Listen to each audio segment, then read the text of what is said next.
Good morning friend, स्वागत है आपका आपके अपने चैनल डिजिटल नॉलेज पीडिया पे। आज से हम लोग स्टार्ट कर रहे हैं पुष्यभूति या फिर वर्धन वंश। ये दोनों ही नाम से इस वंश को जाना जाता है। तो ये आपके आने वाले एग्जाम्स में बहुत ज़्यादा यूज़फुल होगा। अगर आपने चैनल को सब्सक्राइब नहीं किया है तो चैनल को जल्दी से सब्सक्राइब कर लें। तो चलिए स्टार्ट करते हैं आज के क्वेश्चन आंसर। क्वेश्चन नंबर 1 है, पुष्यभूति वंश के संस्थापक कौन थे? तो जो पुष्यभूति वंश के संस्थापक थे वो थे पुष्यभूति, और इन लोगों की राजधानी थी थानेश्वर। क्या थी? थानेश्वर। ठीक है, थानेश्वर इनकी राजधानी थी, जो हरियाणा कुरुक्षेत्र जिले में पड़ता है। ठीक है, तो जो पुष्यभूति वंश है ये कब स्टार्ट हुआ था? जैसे जो गुप्त वंश के बारे में हमने पढ़ा, तो जब उसके पतन के बाद कई राजवंश उभरे थे, तो जो सबसे ज़्यादा विस्तृत या फिर जिसका साम्राज्य सबसे ज़्यादा फैला था वो था पुष्यभूति वंश। चलिए देखते हैं नेक्स्ट क्वेश्चन। तो क्वेश्चन नंबर 2 है, पुष्यभूति वंश का प्रथम प्रभावशाली शासक कौन था? तो इसमें पूछा है प्रथम प्रभावशाली, तो वो था प्रभाकर वर्धन। ठीक है, प्रभाकर वर्धन को ही इस वंश की स्वतंत्रता का जन्मदाता माना जाता है। ठीक है, तो और इन्होंने कौन सी उपाधि धारण कर रखी थी? महाराजा धीराज की। ठीक है, महाराजा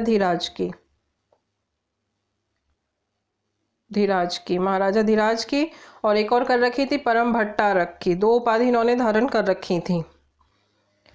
नेक्स्ट क्वेश्चन देखते हैं, क्वेश्चन नंबर 3, प्रभाकर वर्धन के पुत्रों का नाम क्या था? तो इसके 2 पुत्र थे, एक राजवर्धन और दूसरा हर्षवर्धन। ठीक है, और एक पुत्री थी जिसका नाम था राजश्री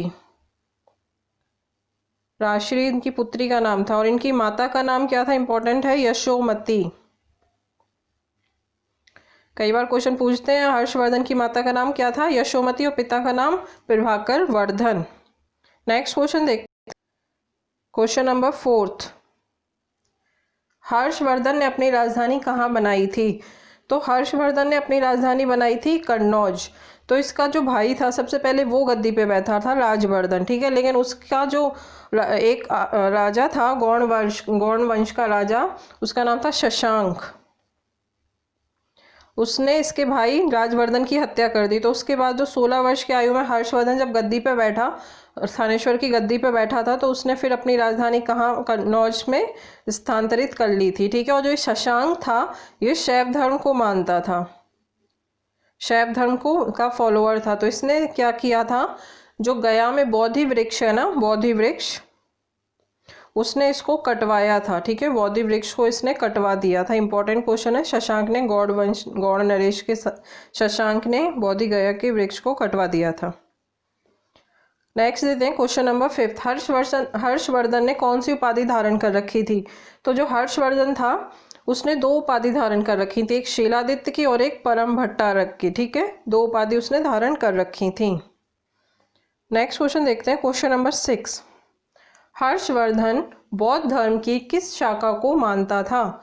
तो ये महायान शाखा को फॉलो करता था। पहले जो इसके पूर्वज थे हर्षवर्धन के, वो भगवान शिव के और सूर्य भगवान के उपासक थे। ठीक है, शिव जी के उपासक थे और सूर्य भगवान के उपासक थे। तो पहले ये भी अपने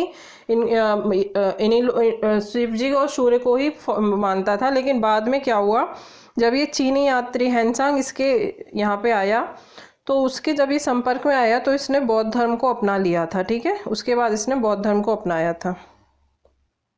नेक्स्ट क्वेश्चन देखते हैं, क्वेश्चन नंबर 7, महामोक्ष परिषद कहाँ आयोजित की जाती थी? तो यह प्रयाग में आयोजित की जाती थी। और इसे कौन आयोजित करवाता था? हर्षवर्धन इसे आयोजित करवाता था हर 5 वर्ष के बाद।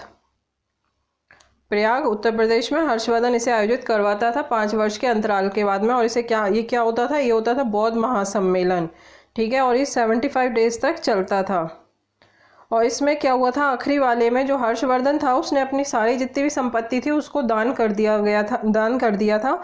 इसी वजह से हर्षवर्धन का नाम पड़ गया था हातिम, जिसने अपनी पूरी जितनी भी संपत्ति थी उसको उसने दान कर दिया था। दान देने वाले गुण के कारण ही इसका नाम हातिम पड़ गया था। नेक्स्ट क्वेश्चन देखते हैं, क्वेश्चन नंबर 8, हर्षवर्धन ने किन 3 संस्कृत नाट्य ग्रंथों की रचना की है? तो इसने 3 नाट्य ग्रंथों की रचना की है जो संस्कृत में है। वो है प्रियदर्शिका, नंगानंद और रत्नावली। ठीक है, और ऐसा कहीं मिलता है लिखा हुआ कि एक धावक नाम का कवि था, धावक नाम का एक कवि था, उसने पुरस्कार लेके ये तीनों नाटक हर्षवर्धन के नाम से लिख दिए थे। नेक्स्ट क्वेश्चन देखते हैं, क्वेश्चन नंबर 9। चीनी यात्री हैंनसांग किसके शासनकाल में भारत आया था? तो ये हर्षवर्धन के शासनकाल में ही भारत आया था। जब ये भारत आया था यहाँ पे कन्नौज, तो जो ये हर्षवर्धन था इसने कन्नौज सभा का आयोजन किया था। कन्नौज सभा का आयोजन किया था इसके स्वागत में। तो जो ये हैंनसांग था ये नालंदा विश्वविद्यालय में अध्ययन करने के लिए गया था। उस समय इस वहाँ के नालंदा विश्वविद्यालय के कुलपति थे शीलभद्र। कौन थे? शीलभद्र। ठीक है, तो इसने वहाँ पे जाके स्टडीज़ की थी। नेक्स्ट क्वेश्चन देखते हैं, क्वेश्चन नंबर 10। सीयूकी नामक पुस्तक की रचना किसने की है? तो हैंनसांग ने ही सीयूकी नामक जो पुस्तक है उसकी रचना की है। और हैंनसांग के और क्या क्या नाम है? इसका नाम है यात्रियों में राजकुमार। यात्रियों में राजकुमार इसको कहते हैं। और क्या कहते हैं? यात्रियों में राजकुमार। नीति में पंडित, काफ़ी ज्ञानी था ये, नीति में पंडित। और कहते हैं शाक्य मुनि, काफ़ी नॉलेज थी इसको, शाक्य मुनि। ठीक है, तो इसने जो किताब लिखी है ये सीयूकी, इसमें इसने जो हर्षकालीन भारत था उसकी जो सोशल कंडीशंस थी वहाँ पे उस टाइम पे, सोशल, इकोनॉमिक, कल्चरल और जो भी कंडीशन उस टाइम पे थी उसने इसमें सबका जिक्र कर रखा है। क्वेश्चन नंबर 11 देखते हैं, हर्षवर्धन के काल में कौन सा नगर सूती वस्त्र उत्पादन में प्रसिद्ध था?